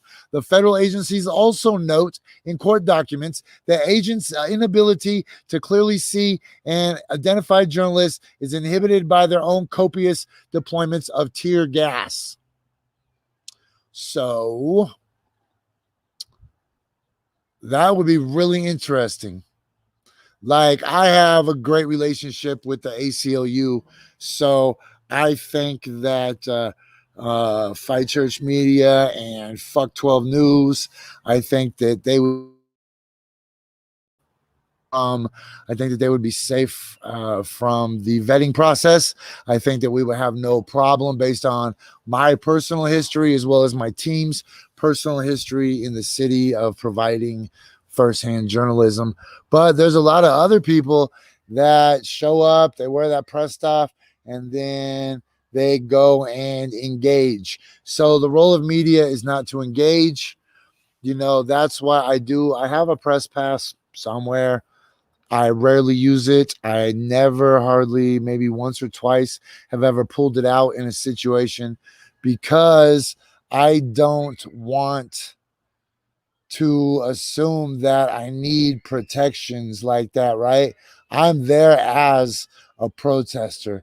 Like, you will never catch me just telling you that I'm an independent journalist or that I am not. Oh, what? Yo, Shannon Sharp's my dude, though. Get a little Shannon Sharp thing. I'm just trying to find a video so I can make my point. Anyways, look, I'm like Spider-Man in the sense that I am not there as the reporter. I am there to fight Electro or to fight Here, let's watch this real quick. Gaze upon Yosemites, towering sequoias. There's something off there, and how many gaffes can you make every single day? This is the very definition of totalitarianism. He increasingly sounds like one of those bad lip reading videos you see on the internet. They delivered a swift and sweeping, and you know that sweeping. It was swift and it was sweeping. We find that he has trouble getting through the words. France, Japan, Sweden, Finland, Ulysses S. Grant in Minneapolis. Thank the Minneapolis police. Just like we did in Minneapolis. Plasma. We need plasma. Poor man, he can't read a prompter. It's the same. The poor man, he can't read a prompter. Okay, look, I don't usually do this. I'm going to do this today.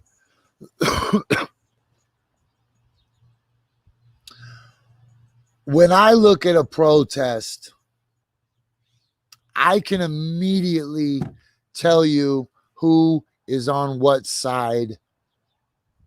And I can tell you who the good guys and the bad guys are by what's called intersectional values. Now, intersectional values means what else do we agree on? And I find it really interesting how the Black Lives Matter movement has found itself to be so identifiable with so many other wonderful social justice movements. Movements for equity, movements for the environment, existing movements against police brutality, election reform, a woman's rights to her choice for her bodies. And then I see on the other side, I see people that consume fossil fuel with zero regret, the people that post pictures of bacon on a post about vegans, the people that think that God gave them the right to factory farms, or that God gave them the right to fracking on indigenous lands, or that God gave them providence, or that manifest destiny is a real thing, or that the Christian Bible is the law of the land and should be used for creating laws, or that the founding fathers, when they created such compromises as the 3/5 compromise, were actually sincere when they said all men are created equal. So I can see, despite whatever arguments people want to have, or despite whatever personal protests or whatever explanations people want to have, it's not hard for somebody to step back with perspective and see what's really going on in the streets and in the communities. You know, and if your answer to somebody having a disagreement with you is that they should leave this country, or that they should move, or if your response to somebody that has a difference of opinion or wants to express the fact that their life matters, if your response is that they should move or leave, then I would encourage you to read the Constitution and understand that despite the flaws of the people who created the Constitution, the people who fought for it believed in the virtues on which it was expressed to be founded. Those are great virtues. So if you don't like the constitutional amendments that allow us to gather in the streets and air our grievances, then I'm guessing you probably would have opened your home to British soldiers and let them warm by your fire. And if your answer to real, proud, brave Americans is telling them to leave, I would encourage you to read the Constitution. And if you find something in there that you don't like, specifically the part that gives us the constitutional protections to gather in the streets, then I bet we could go on Zillow and find you a nice apartment in Iran or Russia or China. And you could go live there, somewhere that doesn't have a constitution. And look, I'm not one to stand up for the Constitution so much as I am one for pointing out the hypocrisy of people who only want to refer to the Constitution when it benefits them. Okay? I'd like to thank everybody that gave their time to me today, specifically our new best friends, Kirsten and Josie. And I wish their families much success and happiness in the future, as well as safety. And I really hope that I did justice by the blessed opportunity that I was given, and I'm grateful for it. So remember, you guys, oh, and shout out to Mike Bluehair. And remember, he said if he does die, I can give his camera to my daughter. And if you guys didn't get that awesome 13th Warrior reference, I don't know what to tell you. It's cloudy. You might as well put on some Antonio Banderas. So yo, this is where we call it. So just remember this. If I don't say 5,000 G, then that means somebody else probably took my phone. Subject to arrest and use of force, including crowd control munitions, if you enter the property. If you're a peaceful protester, we are asking you to leave. This is the Poland Police Bureau. We have heard your chants stating the crowd is wanting to enter the property and burn down Southeast Precinct. You are subject to arrest and use of force, including crowd control munitions, if you enter the property. We are also aware of your request to call for additional reinforcements.